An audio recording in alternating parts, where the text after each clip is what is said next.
ముందుగా మనం తీసుకున్న క్యారెట్లని తొక్క చెక్కేసి చిన్న చిన్న చక్రాలుగా క్యారెట్లను అట్లా కట్ చేసుకుంటాం. ఆ క్యారెట్ చక్రాలని ఆవిరి ప్లేట్ మీద అట్లా పెట్టేసి ఆవిరిలో ఉడికించేసుకుంటాం. ఆ క్యారెట్లో ఉండే పచ్చిపోవటానికి కాస్త మెత్తగా అట్లా ఉడకనివ్వాలి. అలా ఉడికిన క్యారెట్స్ని కొద్ది గోరెచ్చగా చల్లారాక మిక్సీ జార్లో తీసుకుని దాంతోపాటు కొబ్బరి తురుము, ముడి బియ్య పిండి, తీపి కొరకు మనం తేనె వేసేస్తాం, యాలక పొడి, వీటన్నిటిని వేసేసి మెత్తగా గ్రైండ్ చేస్తాం.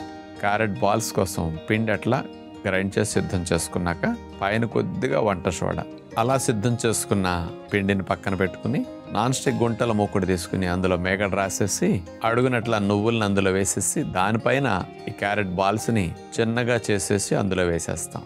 మూత పెట్టేసి సన్నసేక మీద మెల్లగా అట్లా కాలనివ్వాలి.